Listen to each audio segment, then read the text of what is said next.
Yesu asifiwe. Amen.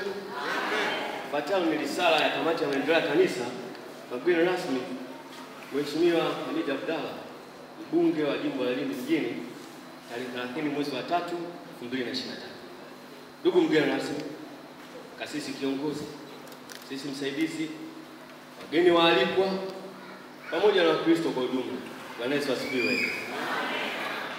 Ndugu mgeni rasmi, awali ya yote tunapenda kukushukuru kipekee kwa kubali kuwepo nasi leo katika uzinduzi wa jambo letu kubwa ambalo linafanyika mapema mwezi Juni, ambalo tumelipa jina Let Be Shine, ikiwa na maana cha uangaza. Tunakushukuru sana kwa sababu una kazi nyingi za kitaifa, lakini umeona usiache na kuja kuungana nasi katika uzinduzi huu. Mungu akubariki.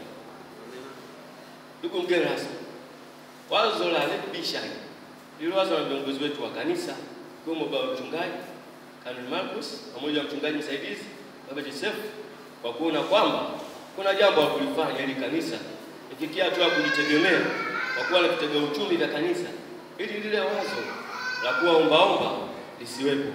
Na ndipo wakashirikisha uongozi wa kanisa, ndipo uongozi wa kanisa ukakubaliana na wazo hilo, ndipo katengeneza kamati ambayo taratibu jambo hili ambalo limepewa jina la Let Be Shine. Ndugu mgeni rasmi, vitu ambavyo viliwazwa kufanyika ambavyo ndivyo tukusanya hapa siku ya ufunguzi, vipo vitatu tu ambavyo vinagharimu kiasi cha fedha ya Tanzania milioni 100, ambavyo ni hivi vifuatavyo. Kwanza, kuwa na kituo cha televisheni ambacho kitatusaidia kueneza injili Tanzania nzima, ili injili ambayo itakuwa inahubiriwa katika kanisa hilo Mtakatifu Edward iwafikie watu wengi zaidi, iwezekane Tanzania nzima, ili kupitia mahubiri hayo watu waweze kumpokea Yesu kuwa Bwana na Mwokozi wa maisha yao. Gharama za uanzishaji wa kituo hicho ni shilingi za Kitanzania milioni 45 tu, ambapo itakuwemo ununuzi wa vifaa pamoja na kujisajili. Naamini kupitia kituo hiki itakuwa pia kituingizia fedha ikiwemo za matangazo na fedha ambazo zitapatikana kwa makanisa mengine kuja kufanya vipindi kwenye kituo hiki. Lakini pia kituo hiki kitahusika sana katika kutoa ajira kwa wale wote wakiwemo vijana ambao kiutaalamu wamesomea uandishi wa habari. Pili, ujenzi wa ofisi ya kisasa ya kanisa ambao unagharimu fedha Tanzania kiasi cha shilingi milioni 35, ambapo kwa sasa jengo hilo lipo hatua ya Goma, ambapo ninategemea tutakapopata fedha hizo zitasaidia katika kulimalizia kabisa jengo hilo, ambapo kwa hatua hii ya Goma Wakristo wameweza kutoa sadaka zao mpaka kulifikisha hatua hiyo ambayo imegharimu shilingi milioni 4.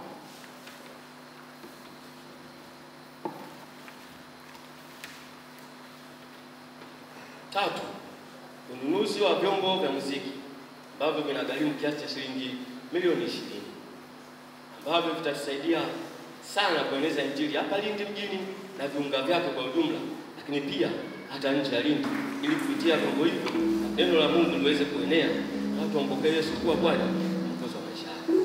Vyombo vya muziki ambavyo tunavyo kwa sasa havina ubora wa viwango vya juu, na hata wakati mwingine tulazimu kukodi hapo azima vyombo hivyo makanisa ya jirani au hata kwa watu wengine, hasa kunapotokea matukio ya kanisa kama hili la leo, lakini pia hata wakati wa ibada za kipaimara. Ndugu mgeni rasmi, tunategemea kwamba kwa ufunguzi huu wa leo wa tukio hili la Let Be Shine, wewe pamoja na wageni ambao umeambatana nao na walikuwa wengine tatusaidia katika kuhakikisha kwamba siku ya tukio kamili ambalo litafanyika mapema mwezi Juni, tunapata wageni wengine ambao watatusaidia kwa namna moja au nyingine pata kiasi hicho cha fedha milioni 100, ili yale ambayo tumekusudia kuyafanya kwa nia ya kumtukuza Mungu yanafanikiwa kwa mipango yake Mungu. Na kwa namna tunavyofahamu chapakazi wako na matokeo chanya kwa manispaa yetu, tunaamini Mungu atakutia nguvu pia katika hili. Ndugu mgeni rasmi, mwisho kabisa, mara nyingine tunatoa shukrani zetu za dhati kwa kukubali kuwa pamoja nasi katika ufunguzi huu ambao tunategemea tutatuletea mabadiliko chanya katika kanisa hili, na tunaamini kupitia wewe kuna alama kubwa sana utaiacha katika kanisa hili. tunakuombea sana na kukutakia mema katika majukumu yako ya kusukuma gurudumu la maendeleo katika manispaa yetu ya Lindi na taifa kwa ujumla, lakini pia tunakutakia afya njema. Amen.